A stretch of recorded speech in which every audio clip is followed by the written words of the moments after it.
Hello, Hockey World. It is Friday. We'll call it Friday, right? It's Friday, May 17th. Is that right, Kevin? It is. I can confirm it's Friday as well. It's Friday, May 17th, 2025. Hi, I'm Kevin Allen from Detroit Hockey Now. And I'm Eklund. You're watching the Hockey Buzzcast on hockeybuzz.com. This is the podcast that comes to you during the week to fill you in on different things that are happening. Players are getting moved. Yesterday, we had a really great a whole thing about youth hockey, which was kind of cool, like the Youth Hockey of American system and stuff like that, which was really fascinating. And today we're going to get into something else too. We should talk about the game briefly last night, which we will, but we're really going to get into the topic of tearing it down / blowing it up, what that really means, and what for an NHL team and how that if that ever works is what we're going to get into. So, but let's talk about Winnipeg last night for a second, Kevin. This was a good one.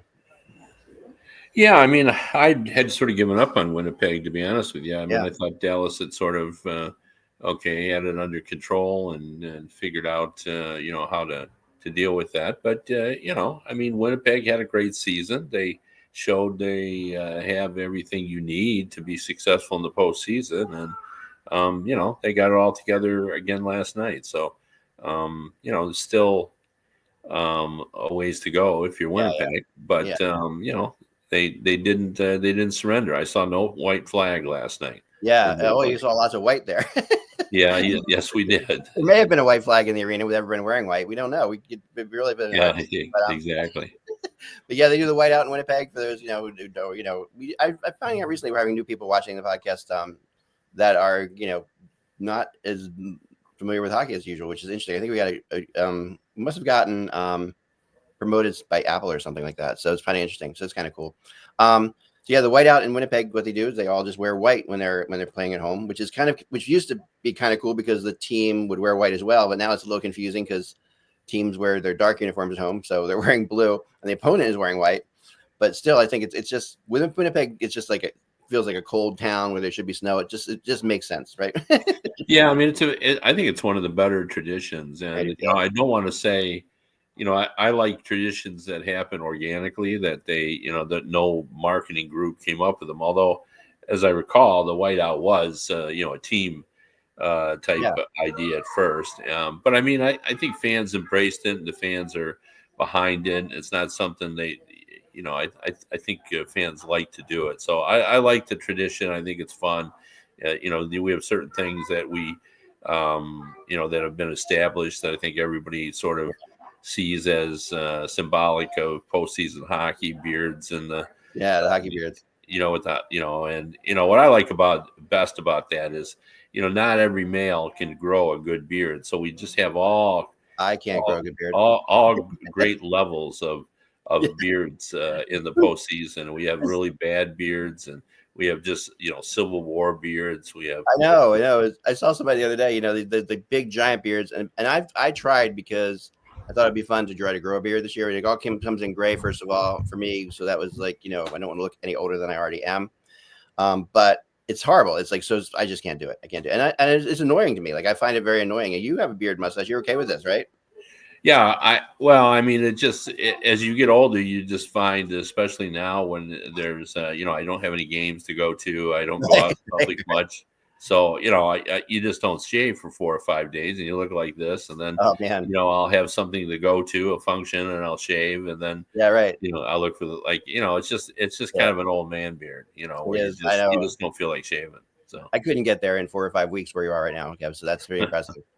So the game before that, Carolina, Washington, this game felt like it was going to be Carolina's the whole time, even though it was close. It just felt like what was going to happen eventually happened, where the Carolina would score at the end and win it. I felt bad for Logan Thompson in this game because I thought he played very well. And he gave up 2 bad goals. Like the only 2 goals he gave up were both bad goals. And yet he made some amazing saves too. I like Logan Thompson. The Capitals we're going to get into a little bit when it comes to blowing up or tearing things down. But what were your thoughts on that game? Well, I mean, I think it's interesting. Like I think Washington, and this probably is better suited for when we talk about blowing it up or not. But like they didn't make significant changes. But I've said throughout the season they were a momentum team that built on the chase of Wayne Gretzky's record by Alex Ovechkin. Yeah. And, momentum comes in many forms. And in their case, it was the support for one of their beloved teammates, and everybody got excited. And, the best way to give Ovechkin a chance to do that this season was to have a very successful team and score a lot of goals. And everybody sort of got behind that mission. And the result was a season better than anyone expected. And I think everyone thought that at some point, the momentum would sort of wane, and then they would sort of be, maybe a team that was last season, where they trying to get into the playoffs was their mission. But I think once they got into this postseason, I think we saw the kind of warts of this team.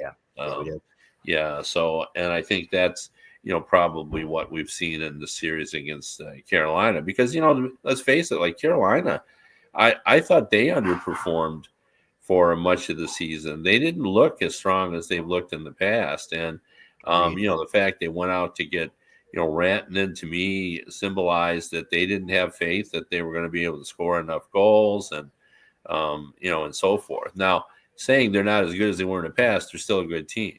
They are still a good team. Yeah, so we'll see kind of what happens, going forward. But Carolina is an interesting team because they've got some players that every team in the league would love to have. Yes. Yeah. The big question is, do they still have missing pieces? I would argue they do. If anything, the players they lost last year created sort of more holes, and so it'll be interesting to see. I agree with that. Yeah, I agree, and I think you're right on with them. Brind'Amour was really interesting. This, by the way, is the week of ex-Flyers coaches for sure. Like, there's no question about it. Like, so Tocchet gets hired in Philadelphia as the new coach, who's going to get hired tomorrow. Officially, it's going to be today, or it may have already happened. It's been official it's been out there for a couple of days, obviously. Ron Brind'Amour's, there in Carolina. Craig Berube's in Toronto. It's very interesting how there's all these ex-Flyer players, two of which were 17. Brind'Amour and Berube both wore number 17, right? So it's just kind of fascinating. So for Flyers fans, I know they're following that closely. But let's get into. So I want to. The reason I chose this topic, and the reason I started writing a blog today about it, and the reason I'm going to write a blog tomorrow about it, that'll be out tomorrow, is because I heard people already saying that Toronto should, if they lose to Florida, should blow it up or tear it down. First of all, I think that's ridiculous, because I think Toronto and Florida are the two best teams in the Eastern Conference, in my opinion. I think that both of them are really solid, and they could lose the series, but they've been in it except for one game. But blowing it up and tearing it down is a common theme that we go through this time of year for other teams, and it's usually. How would you describe it? Like, I was trying to figure out a way to describe it. To me, it was something that people talk about when their team has not responded the way the talent on the team should have. Yeah, I mean, what really has caused this lengthy discussion now about always about whether you should blow it up or tear it up is the increased interest in the NHL draft. Yeah, and that sort of I mentioned before about I like traditions that happen organically. Yeah. I think the interest in the draft, I don't think that the NHL, although they wanted people to have more interest in the draft, I don't think they did anything that enhanced the interest. I think it just sort of happened. The NFL draft on television. There are obviously fans of both the NFL and the NHL, and they saw that was happening, and people started to think in terms of top 10 prospect lists, and certainly members of the media are always looking for a way to enhance their coverage, and one of the ways they've done that is when you have trade deadline acquisitions. Now there's been discussion about, well, if you got a prospect back, like where does that guy rank among the prospects of that team? So we've created sort of interest in the draft, and now all of a sudden, because of that, I think people think that maybe the best way to move forward in terms of trying to rebuild is through the draft, right? the problem with all that, and this is where I would think we should start the discussion, is if you look around the league at teams like Detroit, 9 seasons out of the playoffs. Yeah. Buffalo, I believe it's 13, but I could be wrong, but I think it's 13. Yeah, no. 13 is the record. Yeah, and there's just constant struggles with teams. Like I think that people sort of want to just believe, because this is the way it used to be, that 5 years was a rebuild. Yes, that could not be farther from the truth. Like, absolutely not.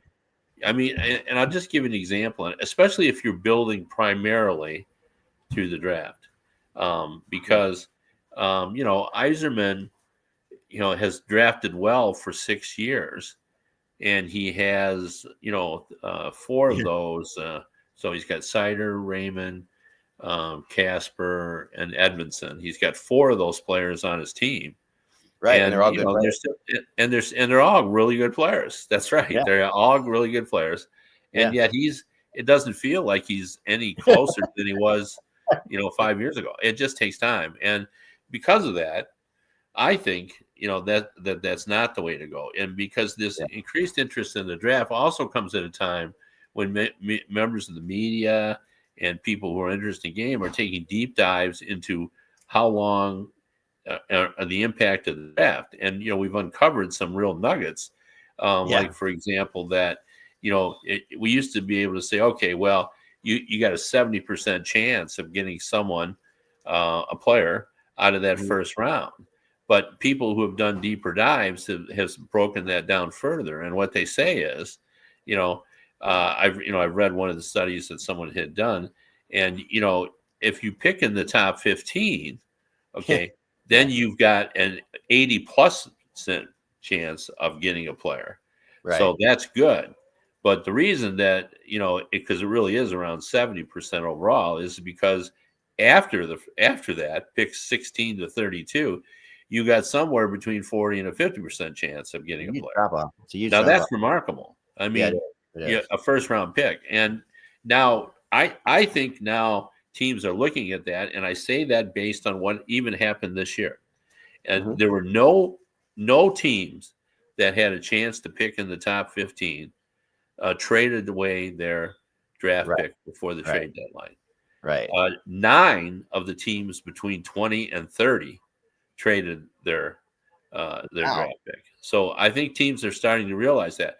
And then you take that even further, and there's evidence to suggest that it's less than a 50% chance you'll get someone out of the second round. And then afterward, I've had one guy who's done a deep dive on it, who's associated with the team, that said whether you're picking the 3rd, the 4th, the 5th, or the 6th round, it's simply throwing a dart, and they're all about equal. He said, I always tell my GM, if you're trading away a 3rd pick, get that 6th round pick, because we're just as likely to find someone there. Right. That's interesting. I never thought of it that way. That's true. And the odds aren't very good. For either way. I mean, they just don't get it. And so, we say things all the time. Well, they're not getting anybody in the later rounds. Well, no one's getting anyone, out of later rounds. Not statistically speaking. I mean, there are people first to show up, right? But but you're going to get them, just like, occasionally there are self-made millionaires. Right. I mean, there's some randomness that's associated with these, kinds of things. So, it's just happened. But I think when you look around the league, the model that I've been impressed by is the Bill Zito model. Yeah. In Florida, who's a guy that really sort of did it on the fly, and he did things like, they went out and got the best players that they could find out of the AHL. Got a couple of players, Vander Hage, and was the scorer they got, and then they got the role player that he's no longer with the team anymore. He's in Calgary. Who's right. Huberdeau? Begins with an L. Right. Oh man, I'm drawing a blank. I mean, they lost Montour. Bill has also been very good at letting players go, and realizing that there's a number, right? Like, because like Montour was a big part of their Stanley Cup team, but they let him go. They let him go. Yeah, but that was an easy one. You know what I mean? Like he was was a big part, but if you're when you had the list of players he had available, yeah, and I remember looking at that list, he was the obvious choice to let go. he was the obvious choice to go. But most NHL teams don't do that. Like they just won the Stanley Cup and they're taking their top power play defenseman and letting him go. Like that's a strange. Yeah.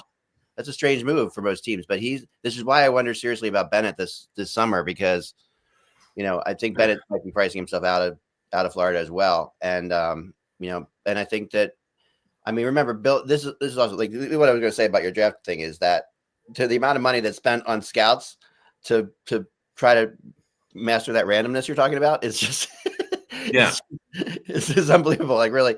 And it comes down to who can see talent, and this is why we have a lot of agents in the NHL who've become GMs, because agents' job is to find a guy out there when he's really young and try to convince him to come with him, his agency and stuff like that. And they're talent finders. And that's what Zito was. Zito was a talent finder, an agency, in an agency. And that's what he's still doing. He's still like Verhaeghe was, I mean, Forsling was picked up off the wire. Yeah.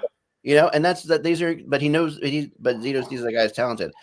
I'm going to go a little bit. The draft thing is not necessarily, it is interesting because I have a lot of really weird statistics. So I looked at, I don't think you can tear it down and blow it up by using the draft either. Like, I think that's not going to be the way you're going to do it, because it's just, you can use the draft, but the draft is going to take you such a long time and you're already a bad team. So how are you, if you're going to tear it up and blow it down, you're probably already a bad team and you need to start over. So the draft will take, like, you might get one player who, like you say, your first round guy might be there in 3 years, maybe, but everybody else's could be. Well, yeah, and you get, statistically, you get 1.9 players out of each draft year. Right. So that's not a way to do this at all. What's interesting is, so I went back and found the bottom 5 teams each season since 2010 and 2011, just the bottom 5 teams, and this is, and I'll read you some of these names, because when I read these names, you'll see that, and now 2010 is going a long way back. That's 15 years ago. Right. So, if we say the classic, what would you say the classic rebuild, or when you blow it up, when do you expect that team to be competitive again? Like, is that a 5-year plan? Basically? Well, I mean, that's what fans think, but I think it's closer to 8 or 9. I think so too. And I think that what I'm going to show you actually proves that to be the case.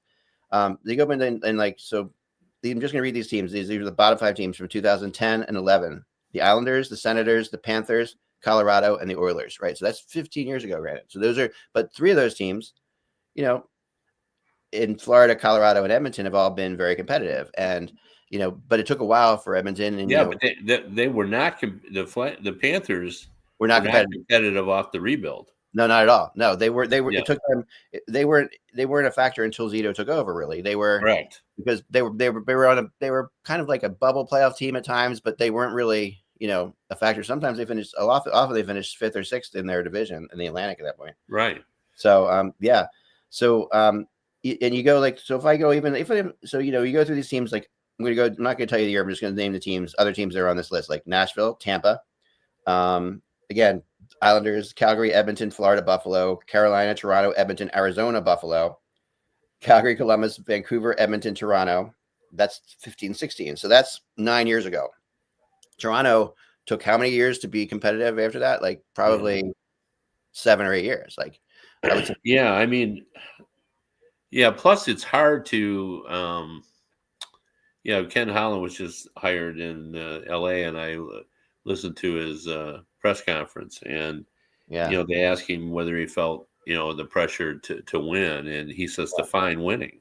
Like, what is winning? Is it winning making the playoffs? Is winning getting a championship? Yeah. And that's and it's winning is different in different cities. Like winning in Detroit now is can you get into the darn playoffs? But that's a city with such a long hockey tradition that's really just a fake winning. That is a fake winning, but small steps. I mean, they've been out a decade. You stupid Midwesterners, you're so polite. Yeah, if you're out a decade in Northeast here, you're going to be hung. It's like you can't. That's not possible. Yeah, well, I mean, Buffalo's 13 years. So yeah, but I'm talking about like in New York or Philly. I mean, Yeah, I mean it's a complicated deal because even all rebuilds are not created equal. I mean the difference between Toronto blowing it up and what Pittsburgh fans think is happening with their team. Right. But Right. they're not even close to they're changing on the fly. I would say Oh, they are definitely changing with life because they still have Crosby there. They still have Malkin well there. yeah. Hang. And And they're on. who would get rid of Crosby? Yeah, right, right. I mean, well, yeah. maybe Zito might. I mean, in reality, if you look at it, you're like, okay, he's still Crosby. He's going to go if you put him in a market that needs to sell tickets, or so I mean, Crosby has to agree to where he's going to go to. But so let's all assume that Crosby only wants to go to Colorado for fun. Like that's where that's the only place Crosby would go. Right?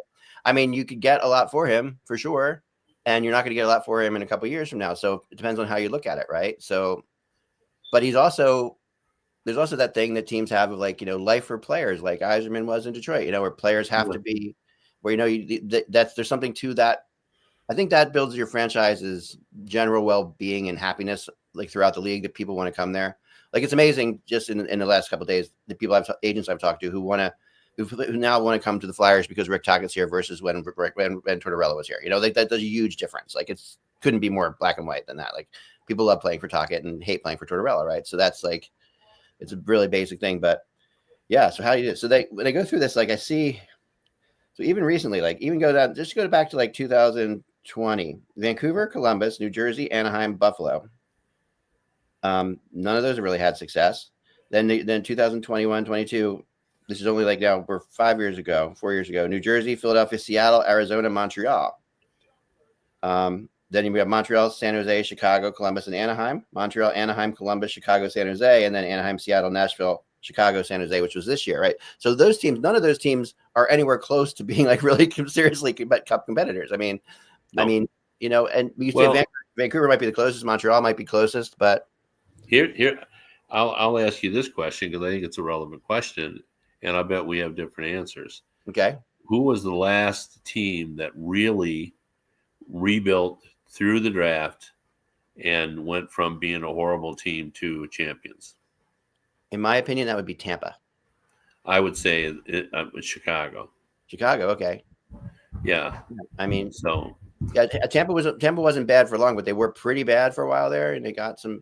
And they I mean, and Chicago did it. I mean, because they ended up getting yeah, you might be right about that. Like I see what you're saying. Just good fortune that they got Taves and Kane in back-to-back drafts. Well, Pittsburgh did it too with Malkin and Crosby, right? So that's also similar, right? Pittsburgh rebuilt. Pittsburgh won some Stanley Cups after that too. So those teams sort of had. They did. So that was. So what year did Crosby get there? And because Pittsburgh made the playoffs pretty quickly. They did. I can tell you. Right. I can tell you because I also went through the Crosby got there in what year? Because they won in 2009. Right. So I can, if you guys can look at they got in addition to Crosby and Malkin, they got Fleury. While the same thing with Chicago. In addition to getting Taves and Kane, they got Duncan Keith. Right. Right. And that so that made a huge difference. And then it comes down to like who you surround those people with, right? So that's like a big part of it because this isn't a game where we saw in Edmonton for years. McDavid couldn't make the playoffs by himself, like that was the reality of it. And then in Buffalo, of course, Eichel couldn't make the playoffs by himself, and there was different situations like that too, right? So, we'll look up in the chat room, guys, what year he came in. But I'll tell you this: what's kind of interesting about when you look at the Final Four teams from the past 10 years, like so that's to me, I was going to define success by that. Like I think that making the playoffs is one thing for sure. That's the first step. But if you want to, that's not. If you get blown out, if you get taken out in the first round, that's not the greatest thing in the world. Teams who make it to playoffs all the time, they really just want to win the first round so badly. So it becomes you always want the next thing, right? So, the thing about Chicago that was remarkable is they won 3 championships in 6 years. Yeah. And none of the role players were the same in any of the 3 championships. That's right. The way they did it, and if you remember, there was some controversy, over guys that they just let go, much like Bill Zito did. Yeah. They just had to let go. They couldn't afford them all. Once they Right. They won things, so they had to move it. I remember Bowman, had to change almost half of his team after that first cup. And that's But the they general thing. Yeah. but they kept all their core players. That's Yeah. the key thing. So I mean, look at like last year. Tarasenko was a big part of the Florida's playoff run. Like he's not there. I mean, there's Tarasenko and Montour were two major parts of that. yeah, So yeah, you have to be able to know when to cut bait on players. That's for sure. And you shouldn't let the Stanley Cup, which I think is what happened in Pittsburgh, is the Stanley Cup wins overvalued some players, and then they ended up in a bad spot, because of it. I think if you win a Stanley Cup, it happened in Carolina too when they won their first Stanley Cup. That they were down for a while because they were overpaying for players that were part of that Cup team, and not realizing that they didn't have to do that. And the feeling is, it's a tough not to do that because you want a Stanley Cup with them. And I've talked to GMs about this. I talked to Bill Zito about this, and it's like, yeah, you don't want to be like not signing these guys 5 days after you win the Stanley Cup, but you're stuck in a spot where you can't do anything else because it runs so late, so you're kind of stuck. Well, the biggest problem is there's no handbook on how to maintain your team, and it's all just I remember having this conversation, ironically, since he just got a job with Ken Holland, and he didn't like what I said, and I said, a GM's job is to be a really good guesser.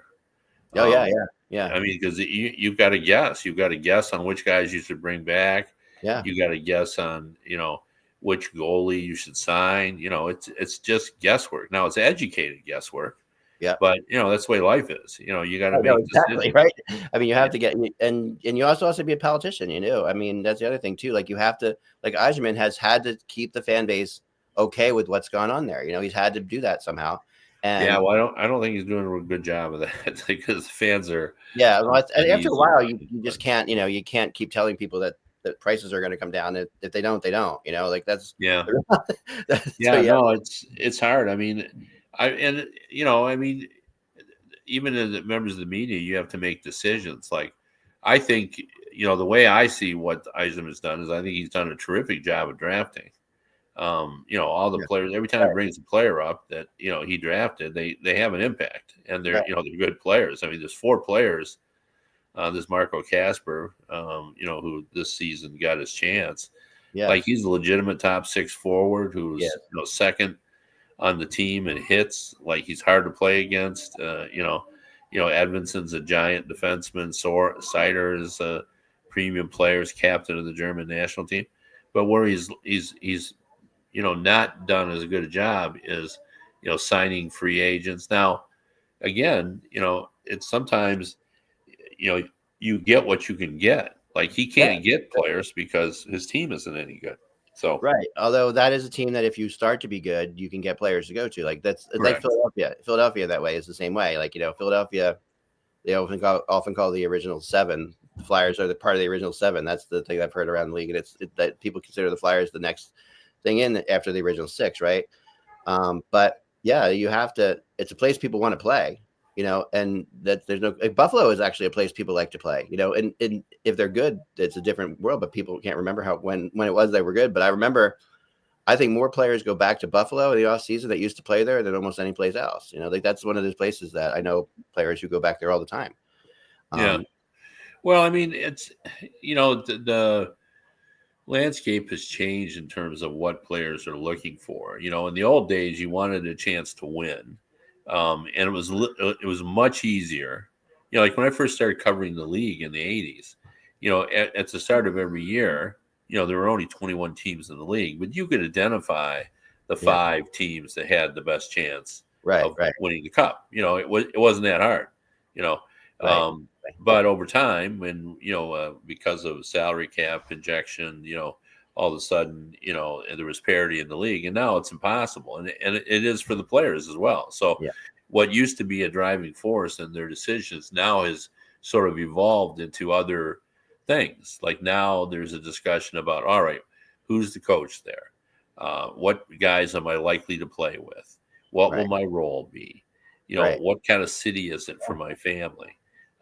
Is it a place that I'm going to like? If I'm a golfer, can I golf there in the winter time? Can I do these kinds of things? How are the school districts? I mean, it's just it's a different world now for players in terms of picking teams. So, they tend to say, okay, we can at least identify what's a good team and what's not a good team. But their Yeah. chances of winning the cup, unless we want to look at the Vegas odds, which aren't all that great either. Yeah, no, I mean, and only one team, like Brian Burke's famous for saying, only one team wins the cup every year. That's the reality of it. Everybody else are failures. Yeah, for sure. Yeah, so everybody who makes the playoffs loses their last game of the season except for the Stanley Cup winner. So that's that's a horrible thing to think about, but it's true in any playoff system, right? Like that. So whenever the only teams that get to go out on a win are teams that don't make the playoffs or teams that win the Stanley Cup. And that's it, right? So now, like when you talk about, so I guess we're trying to go around the point here of what it takes to, if you're going to tear it down or blow it up, Kevin, what's your first move? Well, I think if you've got to decide whether you're going to blow it up, are you going to strip it down to the chassis? Right. Are you going to just get rid of everybody? Right. Because that is completely different. And what you're trying to accomplish there, because all the studies that I read about the draft at least say if you want to increase your chances, it's not significant. You can increase the number of draft picks you had, because it's just like buying more lottery tickets. Right. If you buy 20 instant lottery tickets, you got a better chance of winning than if you buy 10. So, you're trying to then acquire a bunch of draft picks. And like, if you get up to, like, I think I read it was up to 10, maybe it was 10 or 11 draft picks in a single year, regardless of what rounds they are, your probability of getting players is 2.1 out of that draft. Right. So that's not the 1.9 to 2.1. So it's not going to help you, really. Yeah. So anyway, you have to make that decision. Now, sometimes that's not easy. Like I'll go back to when Vancouver decided to rebuild, but they had the Sedins. Right. Sedins were not rated. Right. They didn't. They didn't ask them to go home.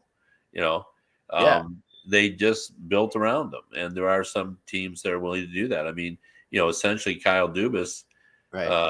Is sort of operating with one hand tied behind his back, because ownership there says Crosby, Malkin, Letang, not going anywhere. Not going anywhere. They're all in their late 30s. Yeah. I mean, this is we're the number one team in the league in terms of marketing, in terms of selling jerseys, all that. Why would we do that? Yeah. I get that. I do. And plus, those are beloved players, so. Yeah. And they're part of, like, when you have season tickets, you have to think about your season ticket base, like if you're going to go buy, if a person calls you up, like I have a friend who's a mutual friend of ours who's been complaining about that. The Flyers keep calling him up for season tickets. Who I'm talking about, I'm sure, but they keep bothering him all the time. And because he goes to a lot of games during the season, but he buys tickets on Ticketmaster and StubHub, or, the last minute, like, cheap tickets, and he doesn't know why. He basically argued with the guy for a while. Why would I buy season tickets for the Flyers right now? Like, why would I do it? And if you have Crosby, Malkin, and Letang, that's something that those guys can say back to you. Well, you're going to see Crosby, the best player in the world, still for a couple of years, and that kind of thing. But when you don't have any like real high market value type guys, like superstars that have like pizzazz to them, it's really hard to sell season tickets. Yeah, that's right. That's right. So, plus I think there's some value to bringing in younger players with, having someone like Sidney Crosby, who, we used to say, it was either Mark Messier or Steve Yzerman was the, greatest captain in NHL history. Yeah. But, Crosby's in that. Oh yeah, there's no question that playing with Crosby is a good thing for anybody. Like, I think. Yeah, I mean, there's just a lot to it. So, my point of all this is, it's nice for us to debate this, and I think it's a fun topic of conversation. Yeah. But there's not just one way to do it. It just depends on where you're at. And again, I think there's certain teams that just are not going to rebuild. Like, it was amazing to me that Toronto embraced a total strip it down to the chassis rebuild. Right. So like, I can't. I don't know that, even though that's what Montreal is doing, I don't think they ever discussed it in those terms. No. Montreal, and they're very different fan bases. Montreal's fan base is different than Toronto's fan base in a lot of ways. Montreal's fan base is, I think, more willing to, as long as they get exciting players in there that, have some skill. That's what Montreal's looking for. Like they love that. They want to win, but they realize it's going to take some time, where Toronto wants to win. And it's become such a ghost to them and I really thought Berube was doing a good job as far as getting rid of that ghost, because he doesn't care. Berube just doesn't care about it. He's just one of those guys who's like, I don't care about anything of that. And I covered him in Philly, and he just, nothing the media said or anybody would ever say would bother Berube at all. So that was always something that I was impressed by. And Stolarz is a very even keeled person too, and I thought that was a good thing for Toronto. But and I still think Toronto has a chance in the series. I think this is like it's not over. Florida let Edmonton back from 3-0 last year, so it's like this is 3-2 and it's not over. But I agree it's different in different markets for sure. We've talked about that many times. Like Nashville had to remain competitive. Like they couldn't really tear it all the way down. They felt like, because they would have a situation where right, if they were bad, they wouldn't be able to sell tickets, right? And but when they were half decent, they sold tickets. So that was, that's Nashville, right? Tampa and Florida are like that too, to a degree, I think. But, they've been good for such a long time now. They've sort of built something that's maybe, how long will it last when they're not good? That's the question, right? That was always the question with Colorado. Where the Colorado Avalanche are the best example of that, right? Because we've talked about this before. I think that Colorado, when they're not as good, they still have a little trouble selling tickets, don't they? Yeah. Well, I remember the late Pierre Lacroix telling me that his great fear always was the minute that the Colorado Avalanche were not sold out in terms of for the whole season, that their attendance would fall off, because if Colorado fans think that you can pick up games tickets on a game-to-game basis, they would do that rather than commit to a long term. Because let's face it, 41 games plus exhibition games is a this is not like the NFL where you're committing to a lot of money. It's a lot of money, a lot of games.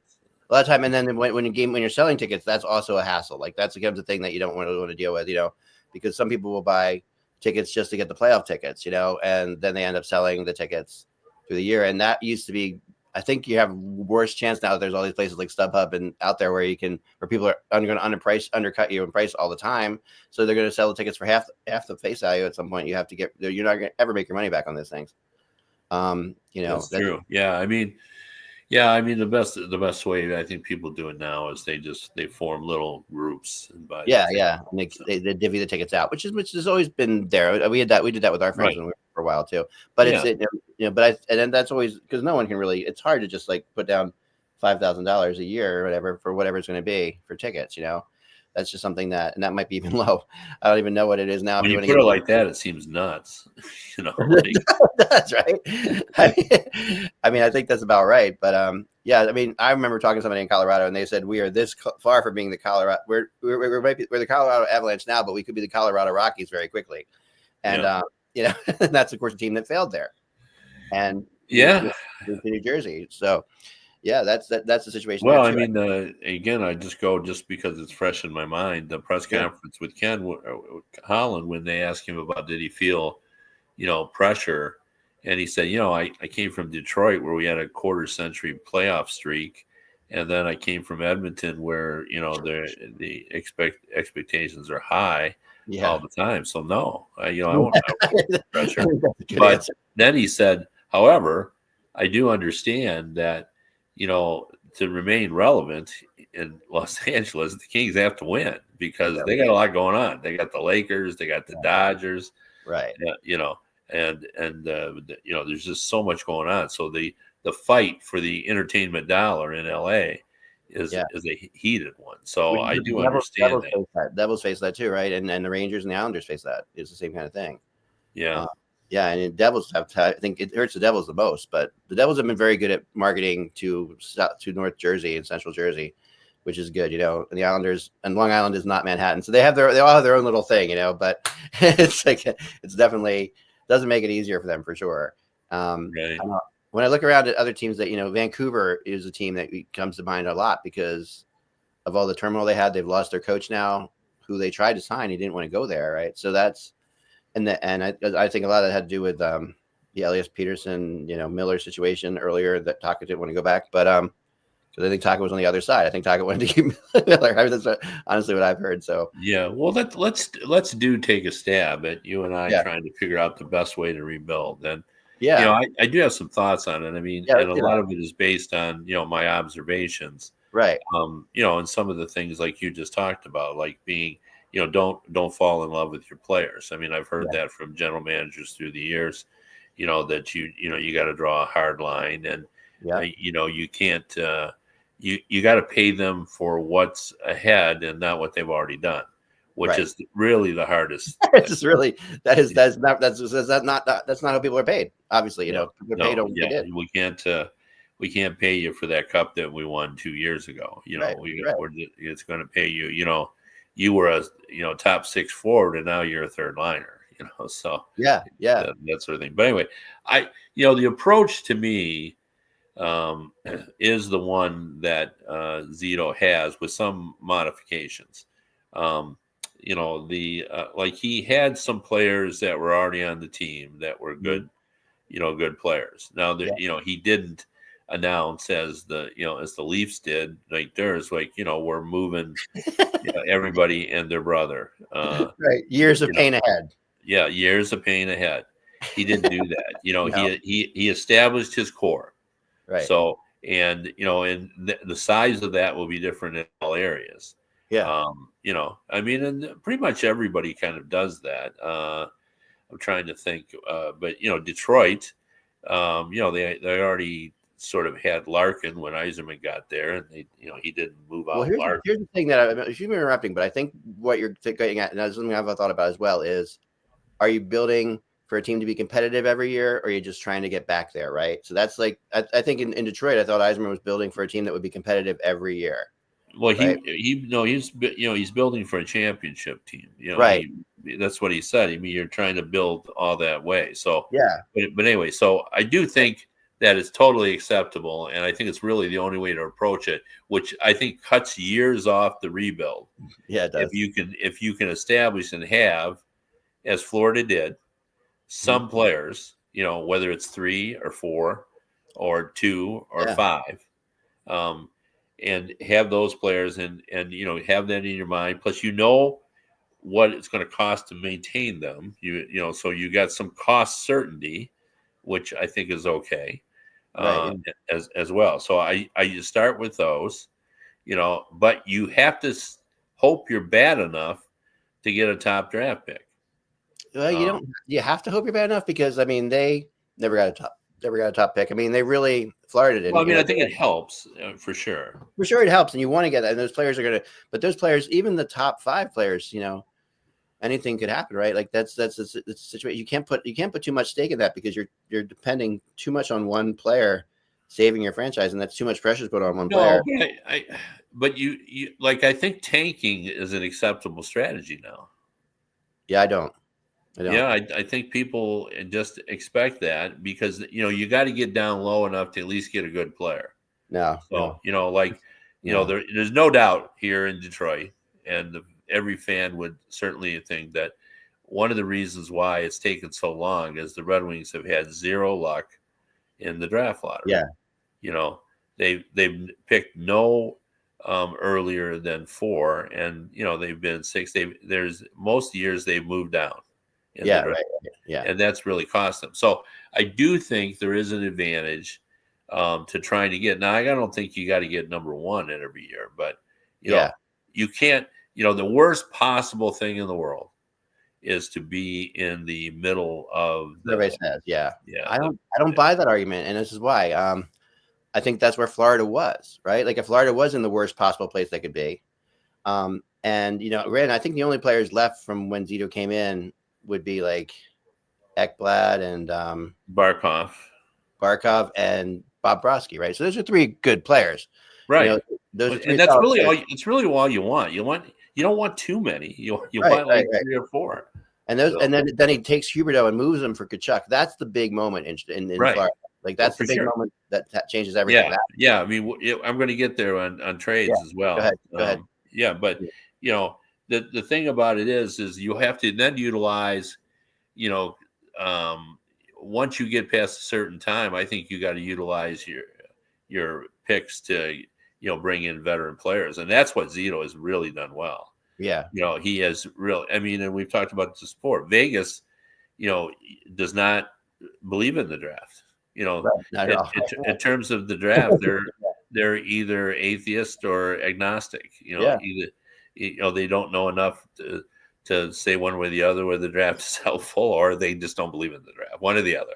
It started off really good, so they've never been bad. I mean, that's the thing. That's they don't even know what that means. You know what I mean? No, they don't, but they don't. They don't care. Like Yeah. I said, if you remember in our pre-draft, I said the only prediction I have is that they'll trade Pat Brisson because he's the last remaining first-round pick they had. Or it wasn't Pat Brisson; it's Pat Brisson's kid. Yeah, Pat Brisson. Yeah, I know the player you're talking about. Yeah. Yeah, but anyway, they did trade him. Exactly. They did. Yeah, he was the last one they have. They just simply don't believe in the draft. But so you get now you got like 3 players, and then I do love that what they did. This is how I envisioned it happen. I have no idea whether this is true. Yeah, but I have Zito being in a room calling in his pro scouts, and he says, "You got one mission. You got to go out and give me the names of the 2 best players that can help an NHL team. Because we're going to sign those guys. Yeah, and if you're the best impact players for whatever your gifts are, and then you join an NHL team, I think that's good strategy. In fact, I don't understand why other teams don't do that. So I think they try it, and I think that it's a trade. It's still a trade crapshoot, right? So you moving Huberdeau, who was the most when he moved Huberdeau, I talked to him about it, and he's like, yeah, that's the biggest jersey in our stadium. Like the Huberdeau jerseys are everywhere. This guy had 100 points with them, Yeah. But he said, but he wasn't the kind of player he wanted to build around. So he gets Tkachuk, who Tkachuk at the time was a good Calgary player, but not nearly what he is now. And well, I don't know about that. He was pretty close. He was pretty close, but I think he's gotten better since he got to Florida. Because he has more visibility in the U.S. That's for sure. Yeah, and So they get him. Then they get like a guy like Verhaeghe, just basically for nothing, because it's a matter of the other thing is finding those players. I think what he's doing more than trying to find the best 2 players, he's trying to find the best 2 unappreciated players out there. I think that's really what I would say about Verhaeghe. I think that's fair. I mean, that's kind of what I'm saying. I mean, because most of the guys that are highly skilled belong to somebody, right? And they're too expensive to bring in. So that's the other thing, right? You're not going to, right? The highly skilled players are not going to. Yeah, I mean, you what you're looking for. I'm talking about the free agent class. Yeah, I agree with you. I agree of the AHL, not because there were certainly better players than Verhaeghe in the AHL, right? But they belonged to someone. They were drafted. They were signed up, and he was a free agent player. So yeah, and he won a Stanley Cup with Tampa. Like people don't remember that. Like he was on that team that won the Stanley Cup in Tampa. But then like Forsling, like that. The other thing is being able to scour the waiver draft, because we've seen a lot of good players be picked up. I think Forsling's probably the best one in the last 5 years, but there's other players too that have been picked off the waiver wire. And he, like Zito, did a really good job too of taking, viewing, prospects not only as prospects but more as assets. Yeah, and he had the best, the hottest young goalie. Yeah, going, and he already had Spencer Knight too. So he at least had a goalie in waiting. But he makes that big trade with Buffalo, and he gives that goalie up, and that goalie's still not even established. Yeah, right. In the NHL. So, and he did make trades, like he traded a first round in Tippett for Claude Giroux. Like that happened too. So there's trades that didn't work out, right? That Tippett's definitely an NHL player, and that first round pick, we would expect to be like it's going to be a low pick because it's Florida, like you said. But I'm not sure who that pick actually is, or actually was.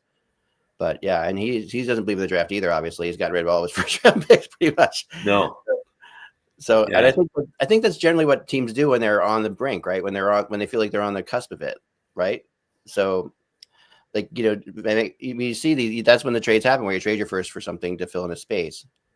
But so you're saying that, so you think a big part of it is identifying the players that you have already. But you don't want too many of them, but 2 or 3.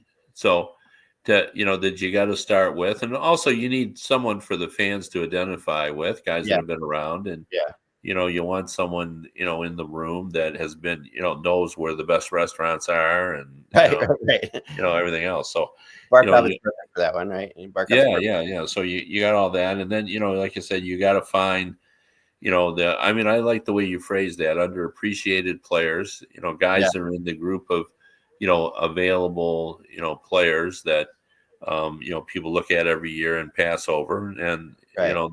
this time the Panthers didn't pass over those guys. And Yeah. they took those guys. So now all of a sudden you're up to, 5, and then, you make some bold trades and off you go. I mean, he ended up with both the Sams, Bennett and Reinhardt. Yeah, And both of whom were disasters, right? Or like at one point, like in their careers, like before they came there, yeah, that's right.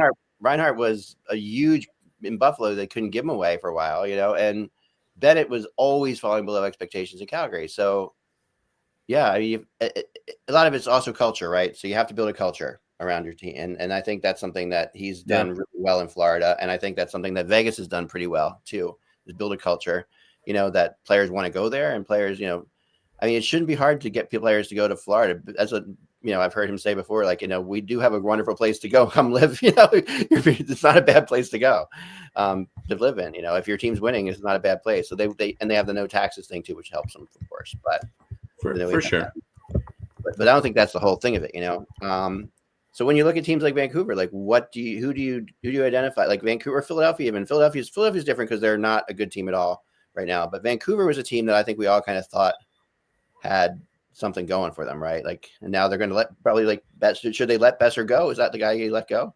Yeah, I don't know how they got into this position, and the guy they seem to want to keep in Pedersen, or maybe they don't anymore, but the one they were trying to keep, he would be the last guy I would have kept. Yeah. But he's $11 million now and forever, So well, yeah, and the other problem they have too is what sometimes can upset the apple cart. And we saw this, like, we're talking about how the Florida Panthers were able to get, Tkachuk, which was, a major part of changing their culture, and bringing him in. Well, what that meant is that, Calgary couldn't keep him. Like, Right. They're forced into moving him. And now Vancouver, it sounds like, is going to be forced into moving Quinn Hughes. And, you can say, well, you just got to hold the line and don't move him. Well, then he walks away. And, one of the things that, when the salary cap came in, they said all the time is, you don't really lose players for nothing. Right. Exactly. Because you have cap space. But, that's not how the real world sees it. That's not how your fan base sees it. And yes, cap space is an asset, to be sure. And you can utilize it, but it's not the same as, being able to keep Matthew Tkachuk or Quinn Hughes. Right. So, exactly. I think the difference there is interesting. Like if Quinn Hughes walks away, now you've got to get somebody who's of Quinn Hughes. If you have that cap space, say it's $8 or $9 or $10 million or whatever it's going to be, right? He walks away. So now you have $8 or $9 or $10 million. You're not going to probably get one player for that. You're probably going to get two or something like that, because the one player, you got to find a player who's, if it get a $10 million player who's going to want to step into a situation that he knows Quinn Hughes left, that's also, also reality things. Yeah, and players won't want to come there because they lost Quinn Hughes. Right, exactly. So that's a big problem. And so you run into this cycles. That's why you have to, I think, build with like $4 or $5 or $6 million players. They have that has to be the strongest part of your game, because in my mind, the top players are always going to be topping themselves out, and that's what happens. Like Zito decided to sign Reinhardt to a big contract, right? And he didn't sign Bennett to a big contract. He could have, they both were up at the same time basically. So, but he didn't do that, so. Yeah, well, Bennett is an interesting guy because, despite the fact that we're a sport that prides ourselves is that it's the intangibles are more important than the score sheet. Right. And, Sam Bennett is so hard to play against. Yeah. But he's a 51 point scorer, 25 goals. And now, 25 goal scorers, those are big, but he's not a 40 goal scorer. But the 25 goal scorers are $5 or $6 million players. Yeah. Think about a 25 goal scorer, right? Like, they're $5 or $6 million players. They're not like players. They're not $9 or $10 million like Bennett's going to be. I agree with that. So I think that's why, all this being said, I will say this: that Zito is a Lou Lamoriello guy. Can you learn from Lou a lot of things? They might be a contract already done for Matt, so we don't know about. Yeah. That's also possible. Like that's also something that could have been decided a long time ago, and he's not going to play that hand yet because he wants to have as much leverage as he can when he's trying to make trades, and people know that he's not in a situation where he has to move somebody because Bennett's contract is put that. Yeah, I get that, and I think the last card, even if he doesn't have him trade, doesn't have him signed, the last card hasn't been played there. So I mean, he's a pretty valuable player just because, I think the Red Wings will make a big play for him if he's available because he solves two problems for them. They're missing at least one more player to play in their top six. And he can do that. He can either play on a line with Larkin and Raymond, or he can go center DeBrincat and Kane. But regardless, he adds one. They'll suddenly have two players with the young Marco Kasper being the other that are difficult to play with. So maybe someone in the chat room can think about this because I can't think of an idea of a situation where, like, I know this has happened where a big free agent signing has turned that team from like around in a rebuild to the point where they're now competitive. Like, a team that was rough and having that the free agent comes in and changes everything. Yeah, that doesn't happen very often. It's like that's not not usually how that's not how the rebuild or whatever usually works. No, it doesn't. And you got to sometimes grow your own, those kinds of things. Yeah, that's or just be able to pick out the right players, like we talked about. Because in Detroit it was definitely grow your own. They've done that. They've tried to do that for sure. Yeah, but in other places it hasn't been, and not a lot of guys came up through the Florida system necessarily. Some have, but not a lot. That are, they have got guys like Greer and Nosak in there now. These are the guys that are like the unappreciated players that they bring in for their fourth line. And those guys are starting to make an impact too. So, because winning breeds winning, and that's why I want to end this thing is this argument that I think we're going to have about tanking, because I think that tanking is the worst thing you can do. And the reason I think that is because if you're bad, you're bad. Look at the Islanders. Islanders got the first pick overall, right? That's like reality. That can happen, and so to me, fostering a negative attitude with the players you have there now in the last like 10 or 15 games of the season where they're just not, you're not really, team never tries not to win for sure. But if it's acceptable, if the fan base is like basically wants you to tank, that's a different feeling for the players for sure. The players are out there and they know they shouldn't win this game because it's not the best thing for the draft or whatever. And they start thinking there's no question that happens. But I don't think I still think they play as hard as they can, but I just think, well, I think it usually works against you with the players. Yeah, right. They try to win, right? Yeah, for sure. I mean, because it's exactly. Like tanking is a management thing, and it's not easy to do.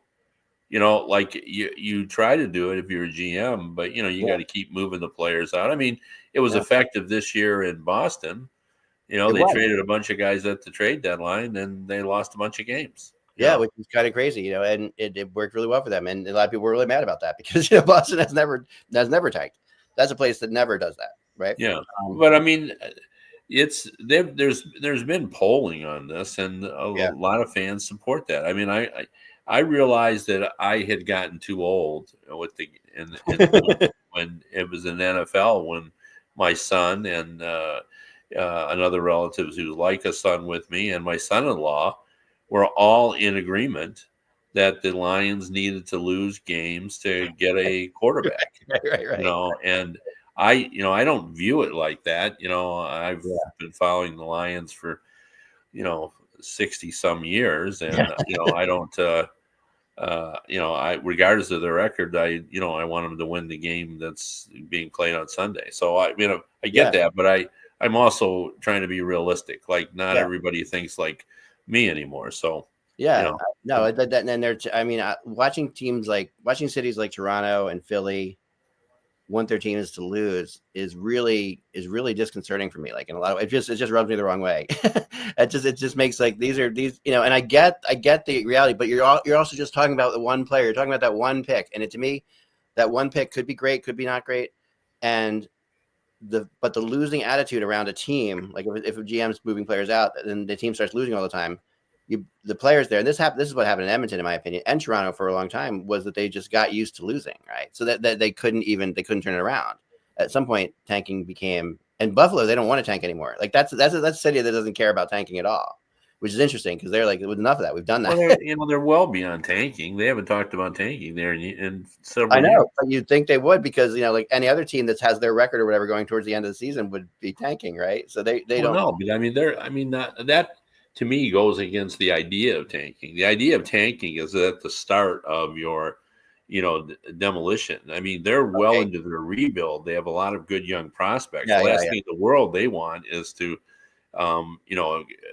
not win. Like they're still trying to win. Like there's no tanking in Detroit. Nobody's talking about not now, but there was, at some point. right. Now they're trying to squeeze into the playoffs. Yeah, right. Until they can't, and then when they're eliminated, that's when things change. Yeah, I mean, tanking is a short-term deal. Like it's not a continuing philosophy. It's just 1 or 2 seasons when you're starting out and you're trying to get a couple of really good picks. The fan base usually it comes on their own. I mean, it's not the management that's talking about it or anything. The fans just say, "Hey, we ought to lose some games here, so we get a better draft pick." Yeah, I agree. This was fascinating. You have a really interesting discussion. I think we got pretty far with it, and we don't have the answers, but I think that we're closing in on it. And I think I like that, because this is such a wide topic. Obviously, it involves so differently with so many different teams. It's not the same with each team, obviously. So that's another problem, right? So, but I think that I like your theory on it. I like how you put it together, and we'll see how that plays. I'll tell you what. Yeah. When we feel like we've got it figured out, then we'll raise $1 billion, and we'll go to Gary Bettman, and we'll get a franchise in Houston, and then we'll start a team. Let's just put a team in Ann Arbor. Let's just put a team out. Well, I think we got to be realistic in terms of where they fit in the the NHL or Atlantic City. That would be fun. Yeah. All right, guys. Remember, without the buzz, it is just hockey. Enjoy the games tonight. They'll be fun. And talk to you soon. I guess just one game, but we'll talk to you then.